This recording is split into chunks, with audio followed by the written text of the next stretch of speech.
여호수아서 24장 14절로 18절을 교도하신 가운데 살아계신 하나님의 음성을 들으시는 이 시간 되시길 바랍니다. 그러므로 이제는 여호와를 경외하며 온전함과 진실함으로 그를 섬기라. 너희의 조상들이 강 저쪽과 애굽에서 섬기던 신들을 치워버리고 여호와만 섬기라.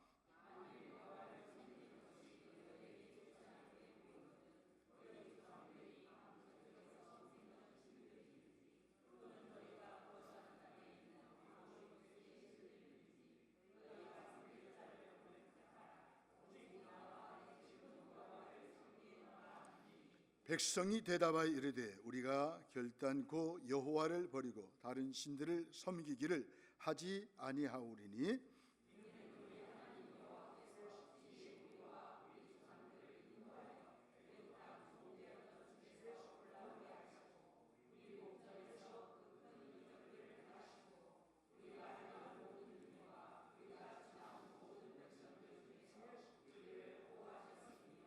함께 보시겠습니다. 여호와께서 또 모든 백성들과 이 땅에 거주하던 아모리 족속을 우리 앞에서 쫓아내셨습니다. 그러므로 우리도 여호와를 섬기리. 그는 우리 하나님이심이니이다 하니라. 아멘. 이 시간 섬길 자를 오늘 택하라, 이런 제목을 가지고 함께 은혜를 나누면서 기도 제목을 삼기로 합니다. 후손에게 유언을 남기고 이 세상을 떠나는 것은 자랑스러운 일이죠. 게다가 그 유언이 기록되어 대대를 이어갈 때 그 유언을 한 사람에게 큰 영광일 것입니다. 그 사람의 한 평생이 값진 인생이었다는 증거이기 때문이죠. 한마디로 잘 살았다는 뜻이죠. 여호수아는 23장과 24장에 걸쳐 이스라엘에게 유언을 남기고 언약을 갱신합니다. 성경을 보면 이스라엘에게 중요한 일이 있을 때마다 하나님께서는 이스라엘과 언약을 갱신합니다. 언약 갱신은 하나님께 합당한 믿음과 삶을 위해 새롭게 결단하고 각오하는 특별한 시간이었습니다. 그렇습니다. 이제 올 한 해도 오늘이 46주니까 6주 정도밖에 남지 않았습니다. 한 해를 마무리한 시점에서 저와 여러분들은 하나님 앞에서 언약을 갱신하셔야 됩니다. 지금까지 살아온 모습으로 안 됩니다. 새롭게 우리는 결단하셔야 됩니다. 이대로 또 내년에 가시면 안 됩니다. 여러분이 잘 아시는 송명희 시인, 병원에 가서 뇌가 아파서 잠깐 치료받는데 잘못돼서 뇌성마비가 됐습니다.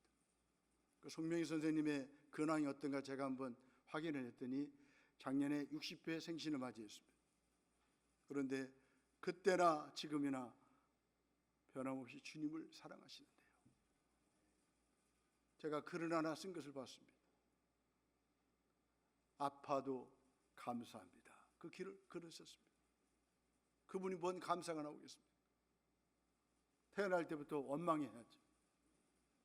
그러나 그는 고백합니다.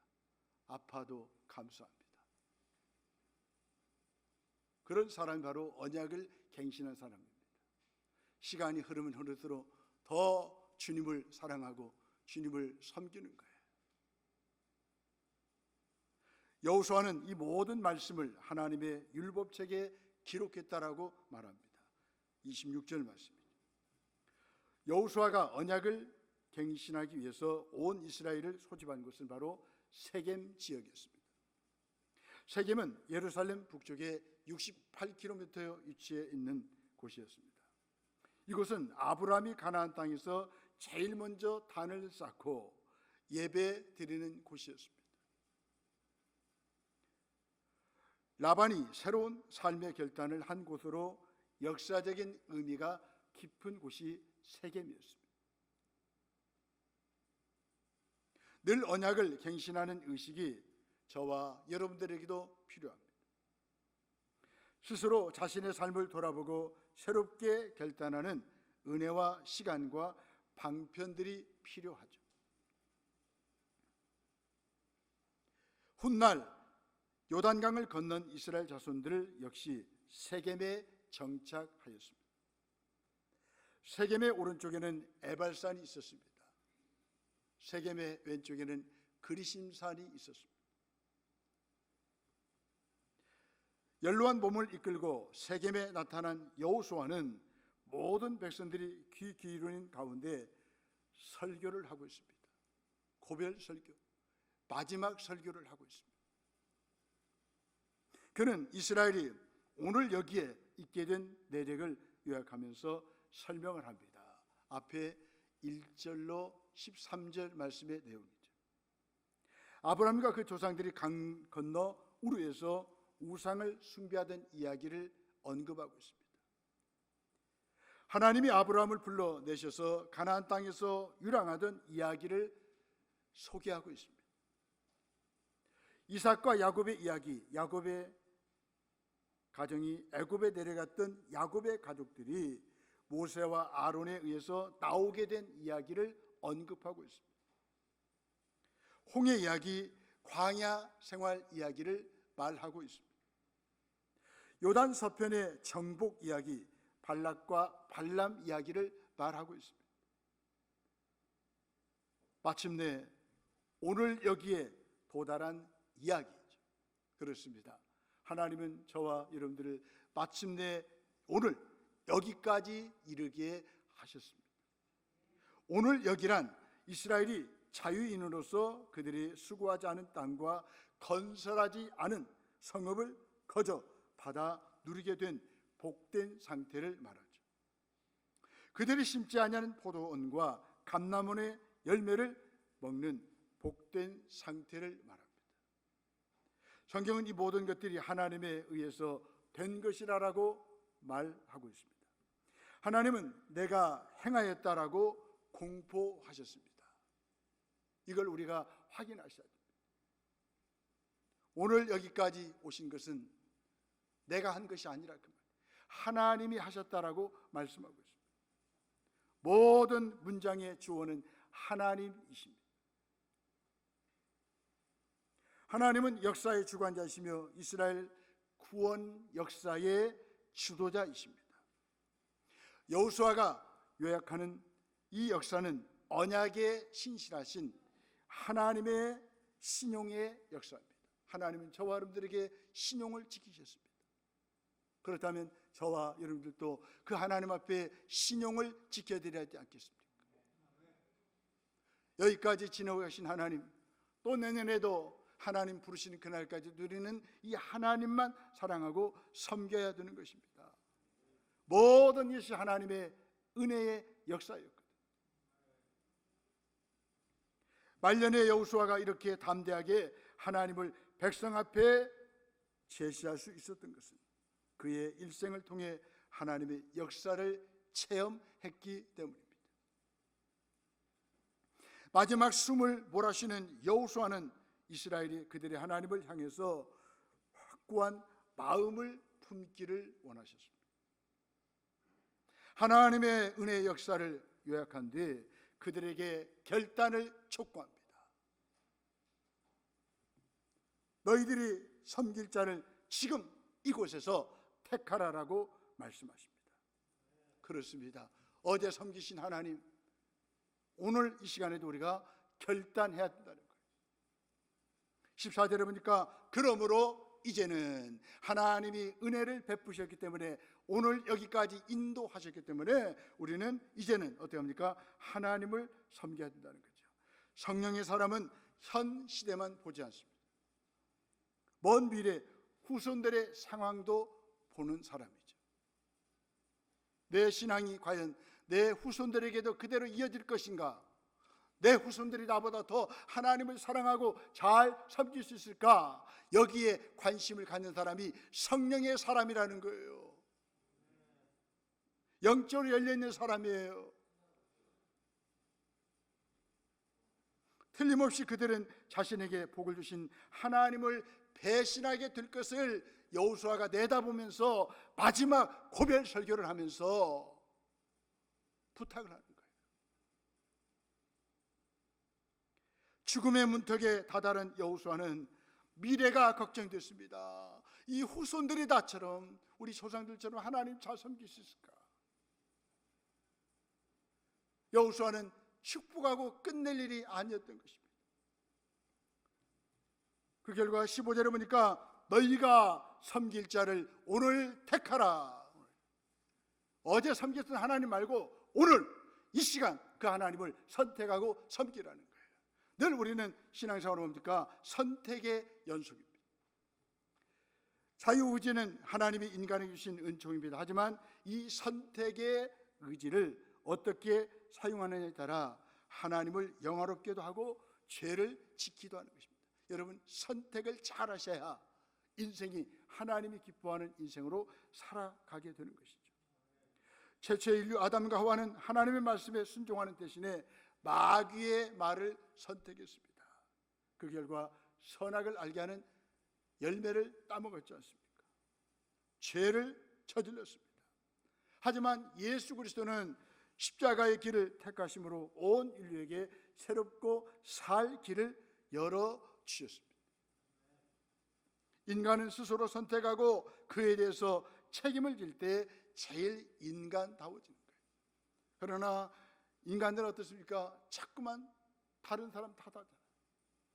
다른 사람에게 책임을 전가하잖아요. 이게 바로 아담과 하와가 부패한 그런 인간들의 잘못된 본성이라는 거예요.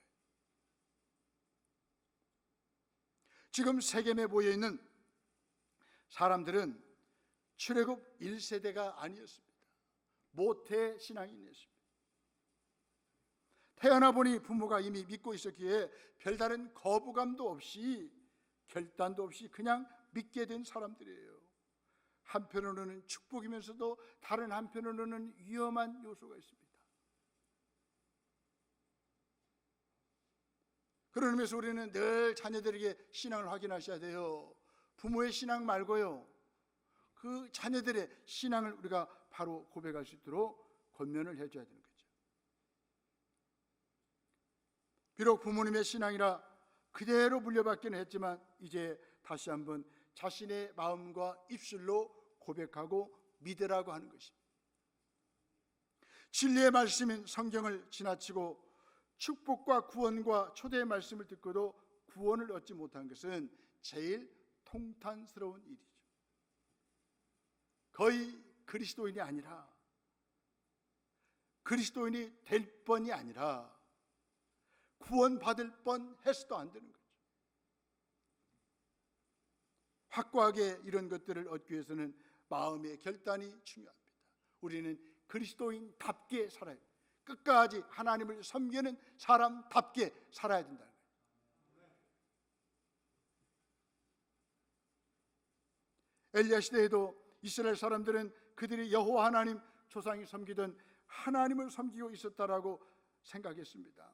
다만 여호와는 광야의 신, 전쟁의 신이요 길잡이의 신이므로 그에 맞게 섬기고 농사를 지을 때는 바알 신을 섬겼습니다. 이런 일이 어디 있어요?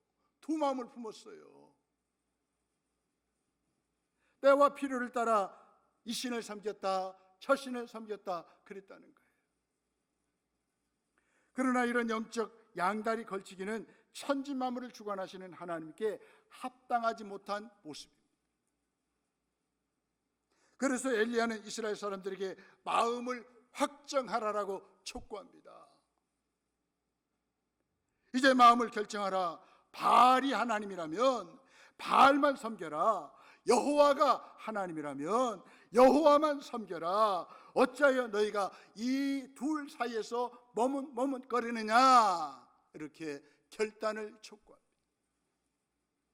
여러분 신앙생활이 뭐라고 그랬습니까? 선택. 여러분들 선택이 평생을 보장하는 거예요. 우리의 미래를 보장해 주는 거예요.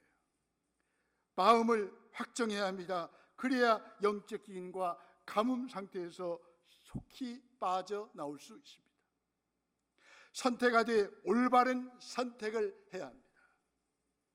항상 성령님의 인도하심을 구해야 합니다. 인간의 일생이란 자신이 한 선택의 총체이기 때문입니다. 더욱 중요한 선택은 누구를 믿을 것인가 하는 선택이죠. 이 선택은 나뿐만 아니라 내 자손 금생과 내생을 결정짓는 일생일대의 선택입니다. 어떤 사람이 무디에게 선생님 어떻게 하면 세상을 버릴 수 있습니까? 라고 물었습니다. 무디는 형제가 그리스도를 온전히 선택하면 세상은 자연히 형제를 포기할 것이다, 이렇게 말했습니다. 그렇습니다. 저와 여러분들이 그리스도를 온전히 믿고 온전히 그리스도를 선택하고 그분께 인생을 맡기면 뭐가 문제가 되겠습니까? 머뭇거리니까 문제죠. 한 번 선택했으면 그 길을 가세요. 왜? 생명의 길이니까. 그 길이 축복의 길이니까. 우리 주님이 기뻐하는 길이니까. 먼 신앙생활하다가 머뭇거릴 이유가 없다, 그 말이죠. 결단하며 선택하는 일은 외적으로 표현하고 공표할 때 효력이 나타납니다. 하나님을 믿기로 순종하기로 선택했다면 그것은 공개적으로 드러내야 됩니다. 나는 예수를 믿습니다. 나는 천지창조를 하신 하나님을 믿습니다. 내 인생의 주인 되신 하나님을 믿습니다. 그 주님이 나의 인생의 전부입니다라고 믿으면 뒤돌아볼 것도 없고 좌우를 쳐다볼 것도 없고 아파도 예수, 가난해도 예수, 송명희 시인처럼 그런 상황 가운데 있다 할지라도 우리는 감사하면서 주님을 섬길 수밖에 없다는 거죠. 여호수아는 자신의 신앙을 먼저 고백합니다. 15절에 보니까 오직 나와 내 집은 여호와를 섬기겠노라. 아멘. 신앙은 자유의지로 선택해야 합니다. 각자가 그 마음에 확정해야 합니다. 신앙의 선택은 바로 지금 오늘 해야 합니다. 어제 끝까지 소용없어요. 지금 오늘 계속 그 주님을 우리가 믿는다라고 고백합니다. 날마다 우리는 그 주님을 믿는다라고 고백해요. 여호수아는 이스라엘에게 결단 선택을 촉구할 때 유예 기간을 주지 않았습니다. 신앙 문제는 그 어떤 것보다도 더 중요하고 긴급한 일입니다. 신앙을 바로 세우는 것은 인생의 기초 공사이기 때문에 그렇습니다. 이 신앙이 무너지면 우리 인생 무너지는 거예요. 우리에게는 사실상 오늘이라는 시간밖에 없습니다. 어제나 내일은 우리의 의식 속에서 존재하는 시간이지 실제 하는 시간이 아니라 그 말이에요. 오늘 시간을 주신 것 감사하시고 오늘 하루를 소중히 여기시고 오늘 하루를 사랑하시라고요. 어제는 기억하는 시간이고 내일은 기대하는 시간일 뿐이에요. 오늘이 소중한 시간이에요. 그런 의미에서 현재라고 하는 영어 단어는 바로 선물이라는 단어를 가지고 있잖아요. 오늘 하나님이 주신 선물, 시간의 주인 되시는 하나님이 저와 여러분들에게 주신 선물이라 그 말이에요. 오늘 살아있다는 것이 감격하는 것입니다. 성령의 시인은 아파도 감사하다는데 우리는 건강하고 멀쩡한데 뭐가 그렇게 불평과 불만이 많습니까? 살아있다는 것이 감사하고 건강하다는 것이 감사합니까?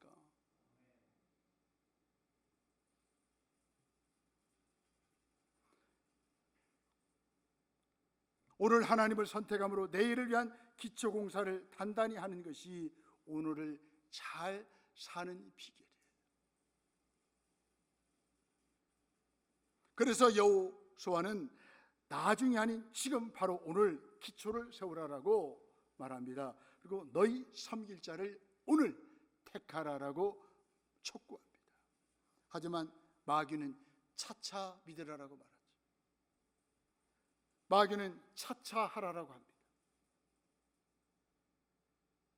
우리는 내일 일을 장담할 수 없는 존재이잖아요. 우리 마음이 언제 어떻게 변할지 알 수가 없어요. 그러므로 주님을 믿기로 결단하기에 지금보다 오늘보다 더 좋은 시간은 없다는 거예요.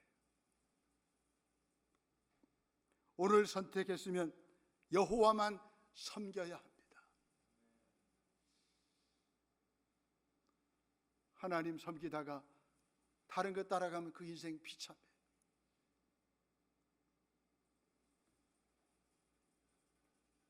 인간은 자유의지를 사용하여 섬기도록 창조되었습니다.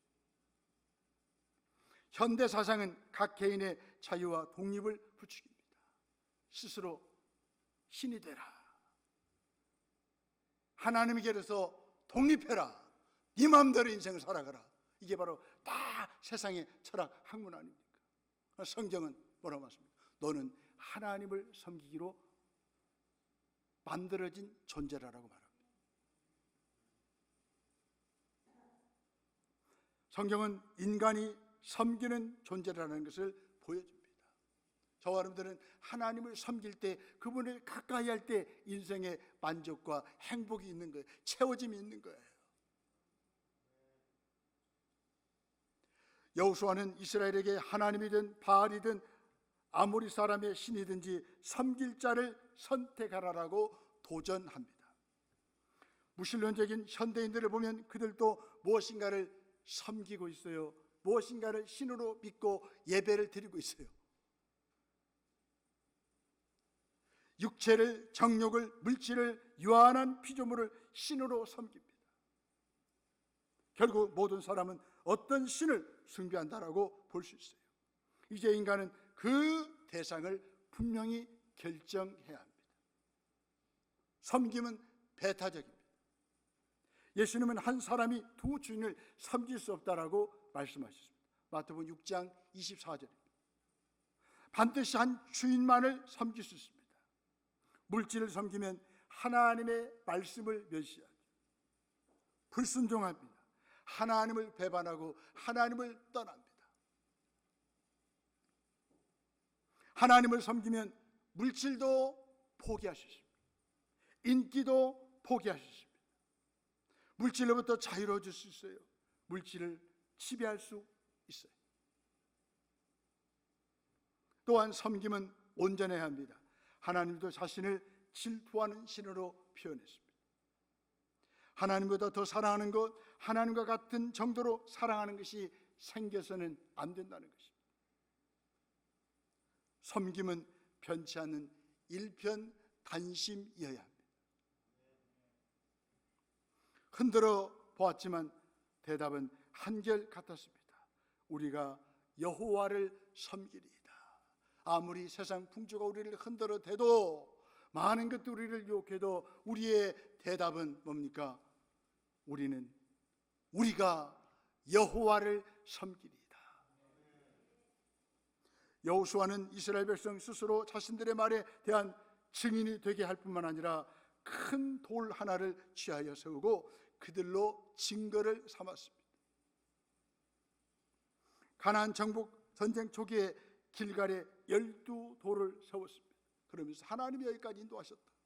오늘 여기에 있었던 것은 하나님의 은혜였습니다. 기념비를 보시오. 그렇게 하면서 그들의 신앙이 흔들리지 않고 하나님의 은혜를 잊어버리지 않았다는 것입니다. 지금 세겜에 다시 큰 돌을 세움으로써 정복 전쟁이 종료되었다는 것을 알렸습니다. 그 전쟁에서 하나님의 도우심으로 승리하였다는 것을 보여주었습니다. 앞으로 백성들은 영원히 여호와 하나님만을 섬길 것을 결의하고 약속했음을 보여주었습니다. 마지막 순간까지 자신의 사명을 다한 여호수아는 110세의 나이로 세상을 떠납니다. 죽음을 맞이합니다. 이 아침에 오신 여러분들은 110세까지 다 사시길 바랍니다. 110세까지 사는데 하나님 버리지 마시고, 하나님 배반하지 마시고, 하나님 말씀을 불순종하지 말고 순종하면서 하나님 잘 섬기면서 110세까지 사시기 바랍니다. 오늘 안 나오신 분들은 95세까지만 사시라고. 감사해요. 이 아침에 오신 게 너무 감사해요. 모세의 시종 여호수아가 이제 여호와의 종 눈의 아들 여호수아로 불려집니다. 생을 마감하게 되었습니다. 얼마나 영광스럽습니까? 모세의 종이었던 여호수아가 이제 하나님의 종 여호와의 종이라고 인정을 받으니 얼마나 감사합니까? 그는 처음보다 나중이 더 아름다운 인생을 살았다 그 말이에요. 모세의 종으로 시작했던 여호수아가 이제 여호와의 종, 하나님의 종으로 생애를 110세에 마감했다는 거예요. 이런 멋진 생애를 좀 사셨으면 좋겠습니다. 작년이나 올해나 내년이나 똑같으면 어떻게 되겠어요? 여호와의 종이라는 말은 여호와께서 책임지는 사람 아닙니까? 여호와께서 부려먹는 사람 아닙니까? 여호와 하나님께서 이끌어가는 인생 살아가는 존재라는 뜻이 아닙니까? 저와 여러분들 결단하십시오. 나는 여호와의 종이다. 아멘. 무슨 돈, 인기, 쾌락의 종이 아니라 여호와 하나님의 종이다. 나는 110살 때까지 그 하나님만 내가 사랑하고 섬기며 살겠다라고 결단하십시오. 결단 안 하면 110살 못 살아. 아멘.